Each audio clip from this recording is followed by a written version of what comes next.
My thoughts on a 2023 movie, A Good Person.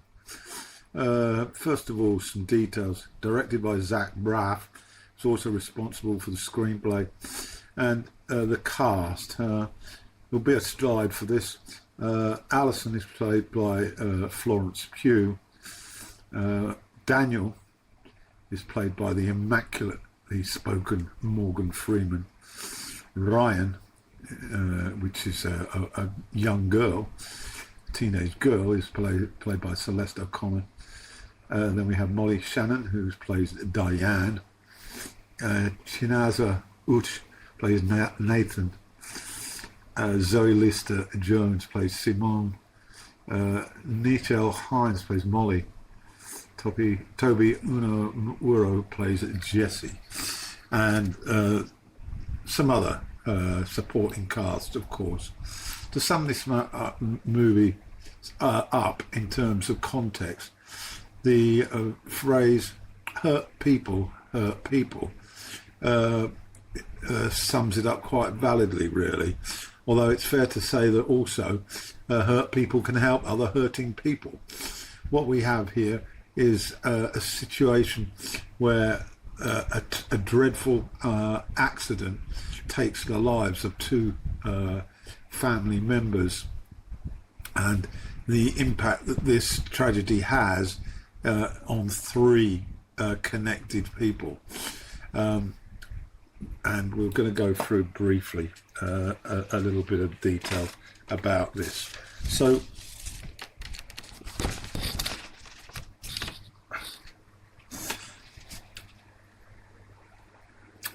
the opening frames, we see an indoor swimming pool, and we hear a narrative by Daniel, played by Morgan Freeman, and he in his narration, he describes the fantasy of play with particular reference to train sets and how you're able to create your ideal neighborhood, your ideal neighbors, your picturesque view of perfect life. And this is significant. We then switch to a party. It's an engagement party, and the engagement party is for Alison, who's a light-hearted young woman who has musical talents, and she's getting engaged to Nathan, and it all appears to be one of happiness, surrounded by friends and family, as we pick up on the sharing of love by Alison and Nathan towards each other. And it moves on to a situation where they're clearly living together, and sort of love talk is heard, cementing one's view of how they are in the correct place to move on with their deeply felt love for each other through engagements towards what one would expect married life. The next scene, we are in a traffic jam on a freeway, and Alison is driving, and she takes in the car Nathan's sister and brother-in-law, and I think Nathan was in there as well, but I wasn't taking that much notice. But they're going into town, and Alison is going to select a wedding dress in the city, and she basically takes her eye off the road to look at a map with regard to where they're going to sort of park, etc. In that time, unexpected things happen. They're, as I say, in an area where there's a construction site, and what happens is a vehicle that's part of the construction leaves the area and goes onto the road right in front of Alison's vehicle. She tries to take action, but because she'd had a glance at her phone, she basically couldn't avoid the collision. And the consequence of this is that she's injured, and the two members of Nathan's family are killed. We then find her in hospital. A telephone call is made to Daniel, who's basically the father of the sister who's died, Nathan's sister, and at the time, Daniel is taking care of the couple's daughter, Ryan, who's a young teenage girl, and she's in his car at the time of the telephone call. And it's clear from looking at his expression on his face as he receives news on the phone that it's of a serious nature.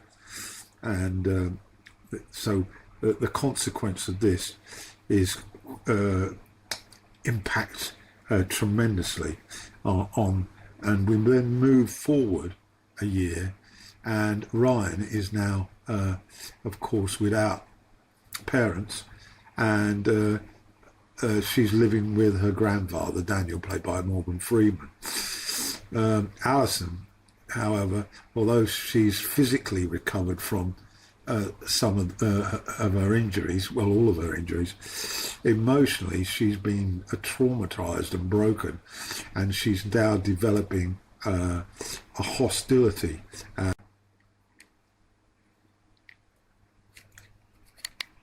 So the movie then gets into a pattern where we're looking at two scenarios. Alison, with her craving for pills, as she put it, to basically make her numb from the pain of what took place on that freeway, and Daniel's attempts to parent his granddaughter, which he's finding an ever-increasing problem. And we witness various incidents in both households, which tend to form an even stronger image on the viewer as to the problems being encountered. It's clear, though, that we have three people in pain. Ryan, the young adolescent whose parents have been killed, Daniel, who's lost his daughter, and of course Alison, who was driving the vehicle which led to the fatalities. We see Alison and her mother acting out scenarios with Alison demanding more pills for her anxiety and her emotional problems. Her mother is trying to be strict and flushes some pills down the toilet, as she's well aware of the dangers of addiction from oxycodone. In contrast to that, we also see Ryan get involved in a punch-up at a school ball game, and she's become the centre of attention for the school authorities, who are threatening to expel her if her bad-mouthing of teachers and violent incidents continue. And we then get to experience the desperation for drugs that Alison has, and it all becomes quite very much a fight to try and avoid addiction for her, and to return to something that may resemble normal life, if ever that is possible after something of this nature. The addiction is very much more powerful, and we see incidents where, in a desperate attempt to get any sort of substances to numb this feeling, she is in a bar where she comes across a guy who some time back she would look down upon, and now she's desperate for help from anybody to supply her with her fix. You see how low people can steep to when they just have to have that fix. And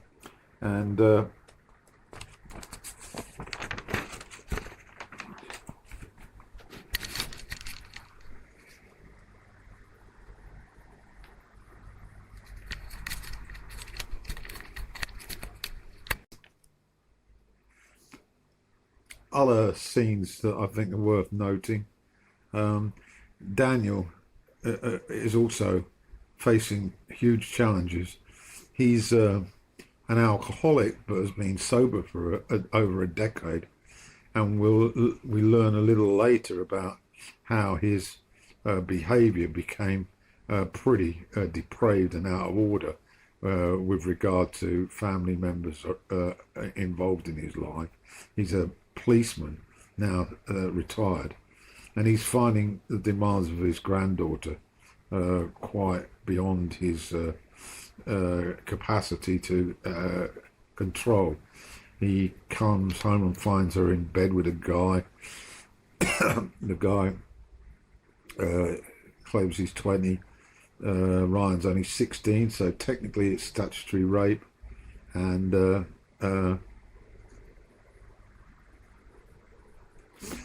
an amusing incident happens outside the home when the boy is kicked out, as he's hosed down by a neighbour, and they collectively verbally abuse the man and describe him as a fuckboy. Also, the consequence of grounding that Daniel imposes on Ryan gets a predictable response from the young teenage girl. And we then again see more of Alison's struggles, and eventually when she fails to get what she wants from a friend who she meets for coffee, she then decides that she's got to try and do something, and so she goes to a local Alcoholic Anonymous group and finds Daniel there, who's also struggling to resist going back on the bottle.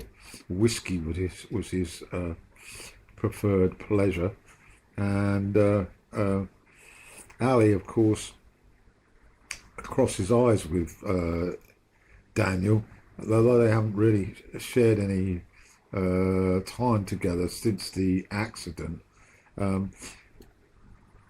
Daniel shows his compassion, and this is where the hurt people can help hurt people comes in. He manages to persuade Ali to stay at her first meeting. Initially she wants just to flee as soon as she sees Daniel, but she stays, and this is clearly a turning point. With regard to Daniel's problems with Ryan, his son, Ryan's uncle, meets Daniel in a park. Word has got through that Nathan's father is struggling, and so he responds, but they don't seem to share a common plan. There's still a lot of emotional pain. And then we also witness the statements made at the AA meeting. Freeman, for example, describing his addiction to whiskey and the impact that it's had. He had numerous instances that he couldn't really recall, but he did deliver a beating to Nathan, which has caused a problem in hearing in one ear. But he can't remember much about it. And so we get a picture of Freeman, Daniel, that is, desperate need for help, which of course is something that he has done, and he's been sober now for a long period. There's another great scene involving Freeman's Daniel character and the granddaughter, where after Alison gives Daniel some solid advice about how to handle teenagers with regard to boyfriends and sex, which is a bit of an eye-opener. Daniel of the persuasion that abstinence is the proper course, but he starts to learn a little bit more about what it was like to be, or is like to be, a teenager. And he has a brief chat with Ryan about a quid pro quo. He will return her mobile phone, which she's wanting back, as long as she finds out about her birth control pills and is willing to use them. And we then sort of have a brief moment where Alison shares her statement to the AA group as well, and we learn that she's got an absent father, and she shares the fact that she, after her father left completely out of the blue, she found his Rolex in the attic of a doll's house, and this was clearly his parting gift and his financial commitment to helping with this luxurious goods. And the performances by Morgan Freeman, well, this man is an absolute genius at delivering performances that are 5-star, and he's ably supported by Florence Pugh, who plays Alison, and it's a thoroughly enchanting piece of work. Continuing my look at a good person, the scene that captured my imagination was when Ali and Daniel were in his playroom where he keeps his train set, and all the figurines that represented persons in Daniel's life events, and he recreates them in a positive way through play to compensate for the negativity that he carried around with him through his alcoholism. Ryan arrives home unexpectedly, and there's a display of anger by her at the preposterous situation where the woman responsible for her parents' death, i.e. Ali, is actually being greeted as a sort of friend of the family by Daniel. However, Daniel manages to bridge a gap. Ali is clearly distressed. Ryan is clearly angry, and managed to get them Ali to stay. So they have dinner around a table, and there's an emotional pain everywhere, and it becomes evident that Ryan shares with Ali the fact that her previous boyfriend, Daniel's son Nathan, is now following him, it being jettisoned by Ali. He's found a new relationship, and this impacts on Ali tremendously as she gets on a huge emotional downer, and it emphasizes how fragile the emotional pain can and what triggers it off. But move on. Ryan and Ali amazingly become sort of buddies. Probably the closer age range. Ryan's able to identify more with Ali and Vicky Verkey, rather than through her grandfather.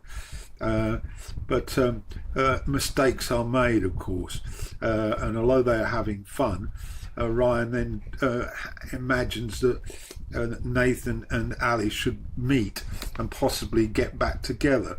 This is disastrous initially, as Ali just can't handle it, and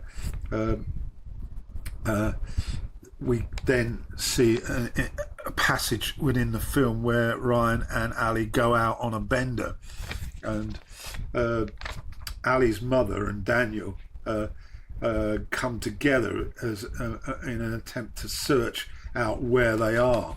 They finally track them down through GPS. I'm not quite sure how that managed, and they're both Ryan and Ali in a state of being high, but Daniel's intervention rescues Ryan, and Ali is a sort of incidental person in this activity.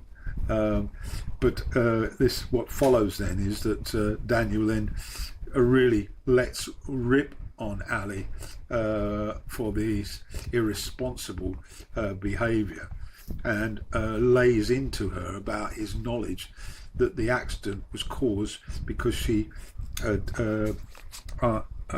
addressed her phone and took her eyes off the road, and Ali again reacting in a way where she completely loses herself, and resorts to selling her Rolex to get fund some possible oxycodone. But we do see that this phase in Ali's life recaptures some of the positive moments: her playing piano, her making music, her going to AA and making her statements. And so it's almost this particular incident opens a fresh door, and Ali starts to make progress and starts to heal, and the impact of Daniel forceful dressing down seems to have precipitated Ali's determination to get healthy. She starts to smile more at AA, and she laughs with Ryan, who also picks up her mood, and there's an apt point where Ali says in one of her songs that she's trying to fix herself, and it's very poignant. Then we move on where Ali meets Nathan in a park. She shares her fear, which led to her running away from him, fleeing the relationship, and acknowledges how selfish that was. And she left Nathan sort of really without any great consideration of how he was coping with the death of his sister and brother-in-law. But she stresses how she just couldn't handle the idea of grief, and to also take on board dealing with potentially his grief was just beyond her. And this seems to cement a sort of a more amiable relationship. Anyway, as Ali then continues her recovery, there's a pace to it now, and then she receives news via Nathan that Daniel has died, and at the wake, a rejuvenated Ali to an extent takes responsibility here, although she does wander into the room where the trains, the train set, and the community are laid out on a table, and she finds herself having been added as a figurine. And there's a final letter from Daniel to Ali. It's almost like a will, really, but the words actually ask deeply that Ali takes some interest in both Ryan and Nathan, as she has got so much to offer. A very good movie. Thoroughly enjoyed it.